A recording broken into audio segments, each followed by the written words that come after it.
Qu'est-ce que vous pensez de ces banlieues qui prennent feu au moment même où vous sortez votre premier disque?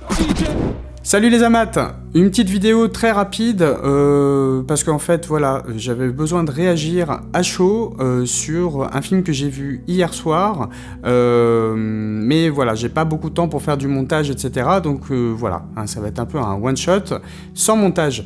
Donc le film en question, c'est Suprême de Audrey Estrugo. Waouh.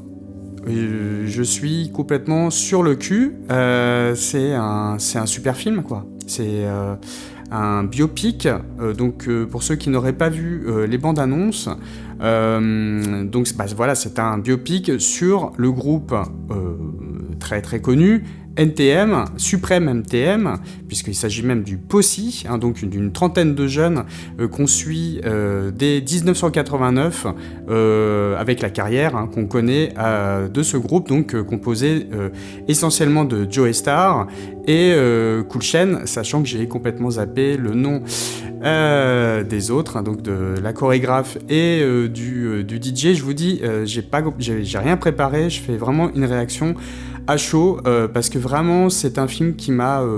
je l'ai pas vu tout seul, je l'ai vu avec un bon copain, musicien, avec qui j'ai joué pendant un petit moment, Marco, que je salue d'ailleurs, et vraiment j'ai ressenti tout de suite le besoin. Je lui ai dit après le film, je lui ai dit putain mais il faut que je fasse une vidéo parce que là vraiment c'est un truc de fou.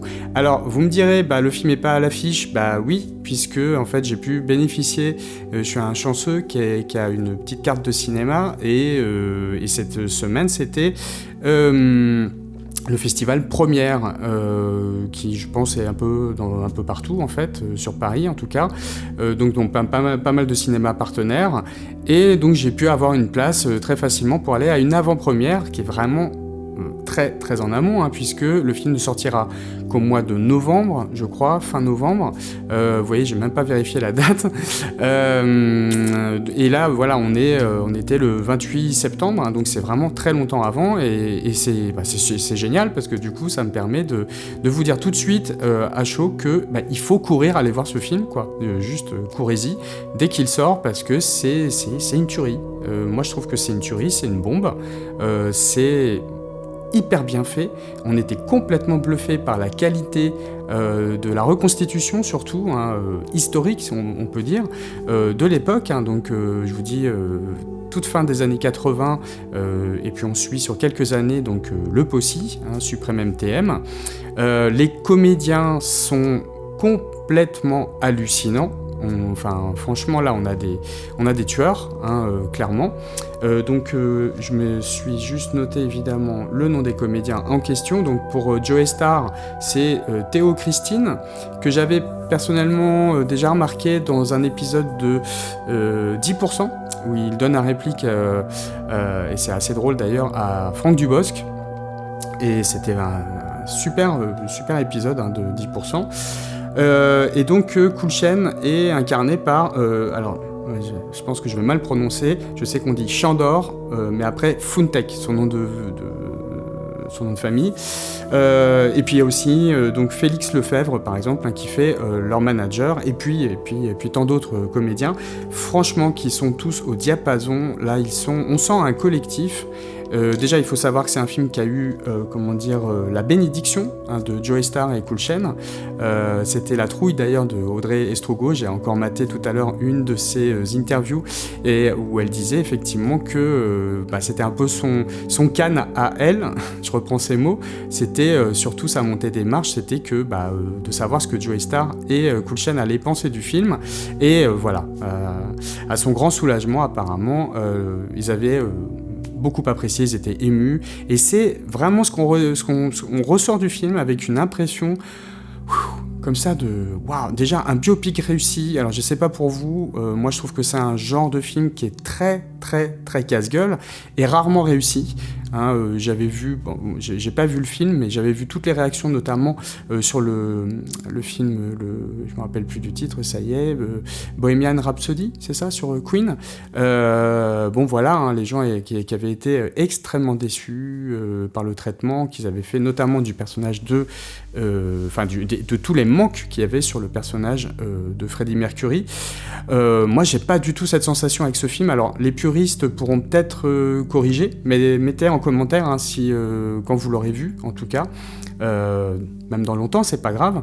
Ce que vous pensez, je sais que Marco, qui a vu le film avec moi, lui a trouvé qu'il manquait des choses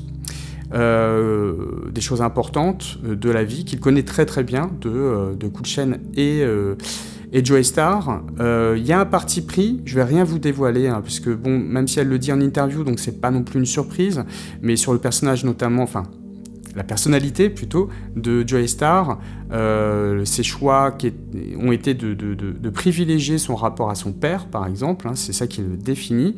Bon, effectivement, il y a un parti pris comme ça qui est très tranché et qui privilégie un petit peu quand même Joey Starr, un petit peu au détriment de Cool Chain, mais je trouve pas tant que ça en finale. Enfin, les comédiens sont vraiment waouh.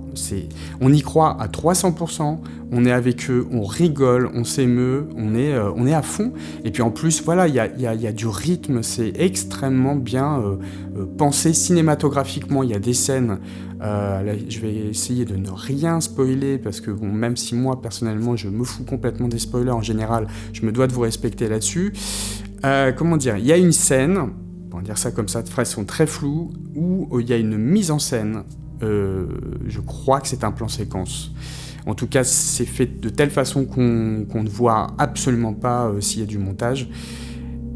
Et là, alors, franchement, Audrey Estrugo, bravo, waouh. On ne voit rien venir, la scène d'un seul coup on se retrouve avec beaucoup plus d'éléments dans l'image, voilà, je reste extrêmement flou, et c'est stupéfiant. Mais vraiment j'ai été scié devant la qualité à tous les niveaux de ce film.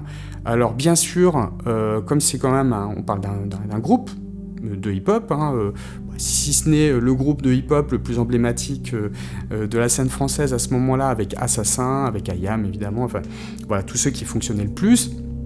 Mais NTM, ils ont une place à part quand même, et on le sent dans le film, il y a un traitement particulier, on sent l'amour extraordinaire d'Audrey Estrugo pour les gens, en fait, hein, dont elle parle, hein, donc Joey Starr particulièrement. Je crois, j'ai cru comprendre que c'était une vieille connaissance hein, pour ce qui la concerne. Et bien sûr, une dimension politique très affirmée, très agréable aussi, puisque là, pour le coup, ça y est, on retrouve un discours. Alors, si on combine ça avec Les Misérables, il n'y a pas très longtemps, de Ladjli, etc., là, ça y est, on retrouve quelque chose d'éminemment politique. Hein, moi, ça me fait penser à Ma Cité va craquer. Enfin, pas du tout évidemment, le but n'est pas le même. Là, on n'est pas dans un film à vocation, on va dire, révolutionnaire, enfin, quelque chose comme ça. Mais il y a des critiques, des critiques, tous azimuts. Tout le monde en prend un petit peu plein la tronche et c'est cool parce que ça reflète exactement l'état d'esprit de toute façon de Joey Starr et de Cool Chain à l'époque. Et les reconstitutions, comme je disais en tout début, waouh, enfin vraiment on a eu la même réaction avec Marco, c'était mais comment ils ont réussi ça ? C'est rarissime je trouve d'arriver. Allez, il y a un personnage qui a une perruque et bon là où effectivement ça pourrait me faire sortir un petit peu du côté de la crédibilité du truc, mais et encore, voilà. Après, tout le reste, hein, que ce soit alors, au niveau décor, accessoires, costumes, et même la reconstitution pour les vidéastes, hein, les puristes, dont je ne fais pas partie, je suis pas technicien, mais je vois quand même quand c'est mal fait, je le sens. Et là, je trouve qu'il y a eu un effort particulier de fait sur les reconstitutions des passages télévisuels hein, des NTM, des reportages, etc. Et bon, il y a un extrait, hein, de toute façon, dans la bande-annonce dont vous voyez des passages depuis tout à l'heure. Bon, voilà, c'est une réaction à chaud, donc c'est le bordel. De toute façon, vous commencez à avoir l'habitude si vous suivez un petit peu ma petite chaîne. Bon, voilà. J'ai pas grand chose à dire de plus, j'ai pas envie évidemment de vous gâcher le plaisir de vous dire des choses sur l'histoire. Voilà, c'était juste un petit peu pour dire, je trouve que c'est quand même assez rare qu'on ait des réussites aussi explosives, quoi. Enfin, blam, ça nous pète à la tronche, c'est éblouissant, voilà, il n'y a pas d'autre mot. Et je précise quand même que, bon, évidemment, moi j'ai aucun intérêt à faire cette vidéo, enfin, j'ai pas de... voilà, c'est juste une réaction à chaud, vraiment pas une espèce de coup de cœur.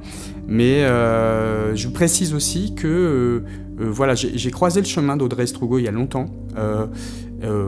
Voilà, on s'est croisés et on s'est perdu complètement de vue. Je sais pas si un jour elle voyait cette vidéo, bon, voilà, je sais même pas si elle se souvient de moi. Moi, je me souviens très bien d'elle. Je me souviens de ses débuts. J'avais vu son tout premier court-métrage qui était très très prometteur et qui lui avait permis de défendre son premier projet de long-métrage qu'elle a fini par faire. Son premier long-métrage qui s'appelle Regarde-moi. Ensuite, il y en avait un autre qui était une comédie musicale, mais là tout de suite maintenant le titre m'échappe, je suis désolé. J'ai vu ces deux premiers films et honnêtement, voilà, j'avais pas été touché, je m'étais pas senti concerné par en tout cas ce qu'elle racontait, etc. Il y avait une vraie envie de cinéma, ça se sentait, etc. Et du coup, j'avais pas vu ce qu'elle a fait par la suite. Je crois qu'elle a fait un autre film, en tout cas au moins un, c'est sûr, avec Sophie Marceau, un film qui se passe en prison, et celui-ci avait l'air très intéressant, mais je l'ai raté. Mais en tout cas, c'était juste pour préciser que, voilà, c'est pas parce que, justement, j'avais pu voilà, la croiser à un moment, il y a une bonne quinzaine, voire 17 ans en arrière, que je fais ce petit sujet. C'est vraiment parce que je suis stupéfait. Voilà, waouh, ça fait du bien et c'est cool et voilà, je voulais vous convaincre bien avant la sortie qu'il faudra courir et je serais pas surpris, franchement en tout cas le film le mérite, que ça cartonne, que ce soit vraiment un phénomène. Je vois, juste pour la petite anecdote, Marco qui connaissait, alors j'arrête pas de le citer depuis tout à l'heure, c'est un ami qui était mon batteur en fait dans un groupe de rock, bon voilà. Contrairement à moi qui ai eu une période hip-hop très très courte, en fait j'avais 13-14 ans et j'avais effectivement, c'était ma première expérience de scène, c'était avec un posse aussi, je faisais partie d'un posse, mais ça a duré très peu de temps, j'étais tellement mauvais que les mecs m'ont dit bon t'es sympa mais tu dégages, et ils avaient bien raison. Mais Marco lui par contre, qui pourtant était déjà plutôt hard rock, voire metal, etc., un peu comme moi je suis devenu après aussi, il était quand même vraiment à fond avec Supreme MTM.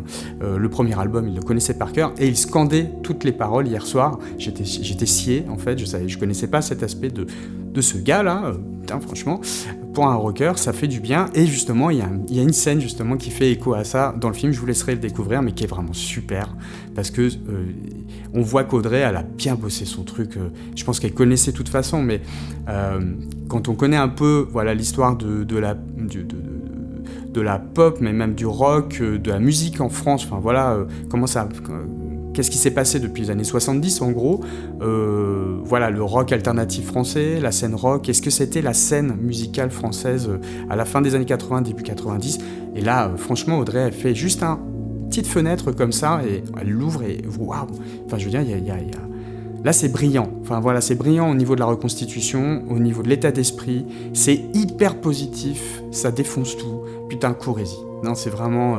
Bravo Audrey Strugo, bravo toute son équipe, bravo aussi Joey Star et Cool Chain parce que ils ont été très, je pense, en soutien sur ce projet-là, qui est un vrai, je croyais que c'était une commande, pour tout vous dire, en sortant je me suis dit c'est pas possible, c'est tellement énorme que, est-ce que ça vient vraiment... Et en fait non, oui, je me suis aperçu que ça venait vraiment d'Audrey, donc c'est d'autant plus méritoire. Et j'ai appris du coup que ce qui peut compenser un peu une impression qu'avait eu surtout Marco, dont je parle depuis tout à l'heure. Marco lui avait eu cette impression que voilà, c'était peut-être un peu court pour lui. Il avait l'impression qu'il manquait des choses, je crois que je vous l'ai dit tout à l'heure déjà. Moi, j'ai pas eu tellement cette impression-là, mais par contre, effectivement, je me suis fait la réflexion que ça pouvait tout à fait se décliner en série, et voilà. On a mis dans le mille puisque, a priori, il y a aussi un développement d'une série supervisée par Joey Star, au moins, Joey Star. Donc c'est génial, enfin voilà, il y a plein de choses qui sont autour de ce superbe groupe, quoi. Enfin, pour moi, c'est aussi fort que, je sais pas, les Berruriers Noirs. Bon, enfin, je rigole, mais vous verrez pourquoi dans le film. Et voilà, je vais arrêter là parce que ça fait déjà quelques temps, je sais pas, j'ai pas le time code là qui s'affiche, mais voilà, je voulais pas faire une vidéo trop longue, pas de montage, direct, tac tac, je fais juste un petit truc de masque pour pas avoir des images floues derrière. Voilà, sans filtre. Et bah voilà. Allez au cinéma, il y a des super trucs. Il y a un autre film aussi que j'ai vu, tiens, j'en profite ce week-end, un très très bon thriller, Boîte Noire, qui est vraiment qui démontre que en France on est vraiment capable. Là voilà, en quelques jours j'ai vu deux super films de genre, puisque le biopic c'est un film de genre à part entière, et vraiment c'est de la haute voltige, quoi, vraiment. Bravo, encore merci, et à très bientôt pour d'autres aventures, peut-être. En tout cas, je ne réagirai qu'à des films que, voilà, comme ça, qui me le font. Je suis pas là pour défoncer les gens, ça m'intéresse pas. Ciao!